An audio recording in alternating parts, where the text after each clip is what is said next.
राधे राधे। आज हम अन्नपूर्णा व्रत कथा कहेंगे।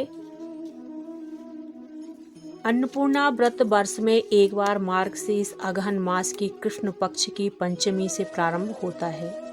व्रत करने वाला स्नानादि में निवृत्त होकर स्वच्छ वस्त्र धारण कर पूजन की सामग्री रख रेशमी चंदन आदि से पूजन कर डोरे को अन्नपूर्णा के चित्र के निकट रख माँ भगवती की गंधाक्षत आदि से पूजा करे तथा 17 हरे धान का चावल लेकर भगवती अन्नपूर्णा प्रार्थना करे, हे अन्न देने वाली माँ अन्नपूर्णा, मुझे पुत्र यश लक्ष्मी दो तथा आयु आरोग्य एवं ऐश्वर्य प्रदान करो। हे देवी, आपको नमस्कार है। इस प्रकार प्रार्थना कर पुरुष सीधे हाथ तथा स्त्री बाएं हाथ के मूल कलाई में डोरे को धारण कर अत्यंत स्वस्थ चित्त से इस कथा को सुने। इस प्रकार 16 दिन तक उपवास रख डोरे की पूजा कर कथा सुननी चाहिए। यदि 16 दिन का उपवास संभव न हो तो 1 दिन का उपवास रखें। यदि 1 दिन का उपवास करने में असमर्थ हो तो केवल कथा कहकर प्रसाद लें, निराहार रहकर कथा कहें। यदि कोई सुनने वाला ना मिले तो पीपल का पत्ता रख सुपारी कुमारी पाठा वृक्ष इसमें से किसी को सामने दाहिने हाथ दरबी कलछुल रखें। धूप दीप नैवेद्य और सिंदूर आदि भगवती अन्नपूर्णा स्त्रियों को भोजन करावें तथा उसके पश्चात रात्रि में स्वयं भी बिना नमक का भोजन करें तथा माँ भगवती का गुणगान करें। पृथ्वी पर साष्टांग प्रणाम कर भगवती से प्रार्थना कर विसर्जन कर देवें। हे माँ, तुमको हम तुम्हारे चरण कमल के अतिरिक्त और कोई सहारा नहीं है। हे माँ, हमारे अपराधों को क्षमा करो और मेरे परिवार पर नित्य कृपा दृष्टि रखो। कल्प वृक्ष बनाए गए धानों के बालों का उपयोग बीज आदि के लिए करें तथा स्वयं तथा दूसरों को कदारी कुमारी गुवारपाठा तुलसी का पौधा अन्नपूर्णा देवी की मूर्ति धान की बाल का कल्प वृक्ष अन्न से भरा हुआ पात्र दरबी कलछुल और 17 पात्रों में पकवान बिना नमक का और हरे धान का चावल। पूर्णा माता के व्रत की कथा शंकर ने उसके कान में अन्नपूर्णा अन्नपूर्णा अन्नपूर्णा इस प्रकार 3 बार कहा। यह कौन क्या कह गया, इसी सोच में धनंजय पड़ा था कि मंदिर से आते ब्राह्मणों को देखकर पूछने लगा, पंडित जी, अन्नपूर्णा कौन है? ब्राह्मणों ने कहा, तू अन्न छोड़ बैठा है सो तुझे अन्न की ही बात सोचती है। जा घर जाकर अन्न ग्रहण कर। धनंजय घर गया, स्त्री से सारी बात कही। वह बोली, नाथ चिंता मत करो, स्वयं शंकर जी ने यह मंत्र दिया है, वे स्वयं ही इसका खुलासा करेंगे। आप फिर जाकर उनकी आराधना करो। धनंजय फिर जैसे का तैसा पूजा में बैठ गया। रात्रि में शंकर जी ने आज्ञा दी कि तू पूर्व दिशा चला जा। वह अन्नपूर्णा का नाम जपता जाता और रास्ते में फल खाता, झरनों का पानी पीता जाता। इस प्रकार कितने ही दिनों तक चलता गया। वहां उसे चांदी सी चमकती वन की शोभा देखने में आई। सुंदर सरोवर देखने में आया। उसके किनारे ही अप्सराएं झुंड बनाए बैठी थीं। एक कथा कहती और बाकी सब अन्नपूर्णा माँ अन्नपूर्णा इस प्रकार बार बार कहती थीं। अगहन मास की उजियाली रात्रि थी और आज से ही इस व्रत का आरंभ था। जिस शब्द की खोज करने वह निकला था वह उसे वहां सुनने को मिला।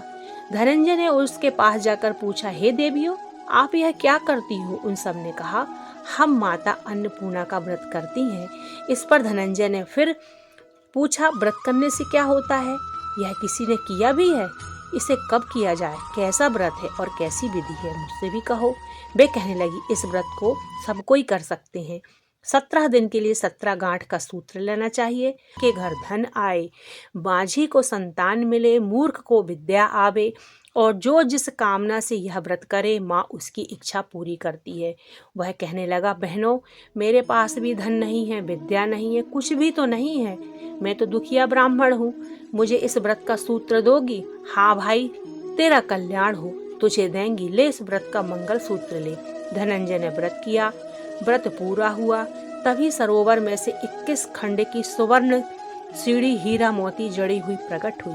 धनंजय जय अन्नपूर्णा कहता जाता था।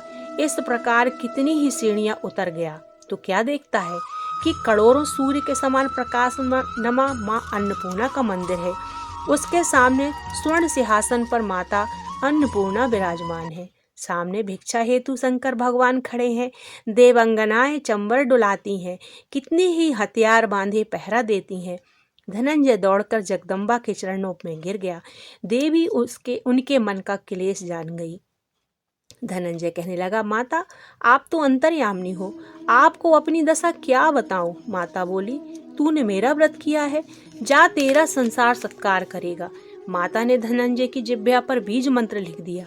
अब तो उसके रोम रोम में विद्या प्रकट हो गई। इतने में क्या देखता है कि वह काशी विश्वनाथ के मंदिर में खड़ा है। माँ का वरदान ले धनंजय घर गया आया। सुलक्षणा से सब बात कही। माता जी की कृपा से उसके घर में संपत्ति उमड़ने लगी। छोटा सा घर बहुत बड़ा गिना जाने लगा। जैसे शहद के छत्ते में मक्खियाँ जमा होती हैं, इसी प्रकार अनेक सगे संबंधी आकर उसकी बड़ाई करने लगे। कहने लगे, इतना धन और इतना बड़ा घर, सुंदर संतान नहीं तो इस कमाई को कौन भोगेगा। सुलक्षणा से संतान नहीं है, इसलिए तुम दूसरा विवाह करो। अनिच्छा होते हुए धनंजय को दूसरा विवाह करना पड़ा। सती सुलक्षणा को सौत का दुख उठाना पड़ा। इस प्रकार दिन बीतते गए। फिर अगहन मास आया। नए बंधन से बंधे पति से सुलक्षणा ने कहलवाया कि व्रत के प्रभाव से हम सुखी हुए हैं, इस कारण यह व्रत छोड़ना नहीं चाहिए। यह माता जी का ही प्रताप है जो हम इतने संपन्न और सुखी हैं। सुलक्षणा की बात सुन धनंजय उसके यहाँ आया और व्रत में बैठ गया। नई बहू को इस व्रत की करा ने आ दबाया। इसी समय नई बहू ने उसका व्रत का सूत्र तोड़कर आग में झोंक दिया। अब तो माता जी का कोप जाग गया। घर में अकस्मात आग लग गई। सब कुछ जलकर खाक हो गया। सुलक्षणा जान गई और पति को फिर अपने साथ ले आई। नई बहू रुठकर पिता के घर जा बैठी। संसार में 2 जीव थे, उनमें एक ही रह गया। पति को परमेश्वर मानने वाली सुलक्षणा बोली, नाथ घबराना नहीं, माता जी की कला अलौकिक है। पुत्र कुपुत्र हो जाता है, माता को माता नहीं होती। अब आप श्रद्धा और भक्ति पूर्वक आराधना शुरू करो, वे जरूर हमारा कल्याण करेंगी। धनंजय फिर माता के पीछे पड़ गया। फिर वही सरोवर सीढ़ी प्रकट हुई। उसमें धनंजय अन्नपूर्णा माँ कहता उतर चला। वहां जा माता जी के चरणों में रुदन करने लगा। माता जी प्रसन्न हो बोली, यह मेरी स्वर्ण की मूर्ति ले, इसकी पूजा करना, तू फिर सुखी हो जाएगा।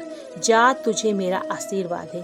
तेरी स्त्री सुलक्षणा ने श्रद्धा से मेरा व्रत किया है, उसे मैंने पुत्र दिया है। धनंजय ने आँख खोली तो खुद को काशी विश्वनाथ के मंदिर पर खड़ा पाया। वहां से उसी प्रकार घर को आया। इधर सुलक्षणा के दिन चढ़े और महीने पूरे होते ही पुत्र का जन्म हुआ। गांव में आश्चर्य की लहर दौड़ गई। मान्यता आने लगी। इस प्रकार गांव के निसंतान सेठ के पुत्र होने से उसने माता अन्नपूर्णा का सुंदर मंदिर बनवा दिया। उसमें माताजी धूमधाम से पधारे, यज्ञ किया और धनंजय को मंदिर के आश्चर्य का पद दे दिया। जीविका के लिए मंदिर की दक्षिणा और रहने के लिए बड़ा सुंदर घर बनवा दिया। धनंजय स्त्री पुत्र सहित वहां रहने लगा। माताजी की चढ़ोतरी से भरपूर आमदनी होने लगी। नई वधू के पिता के घर डाका पड़ा, सब लुट गया। वे भीख मांगकर पेट भरने लगी। सुलक्षणा ने यह सुना तो उन्हें बुला भेजा और अलग घर में रख लिया और उनके अन्न वस्त्र का प्रबंध कर दिया। धनंजय, सुलक्षणा और उसका पुत्र माताजी की कृपा से आनंद करने लगी। माताजी ने जैसे इनके भंडार भरे वैसे सबके भरे। बोलो अन्नपूर्णा माता की जय। दोहा, जाकी जैसी भावना ताको वैसा सिद्ध, हंसा मोती चुगत है मुर्दा चौखट गिद्ध। सत्य भावना देव में सकल सिद्धि का मूल, बिना भाव भटक्यों परी फिरें खोबे समय फिजूल। बोलो अन्नपूर्णा माता की जय। राधे राधे।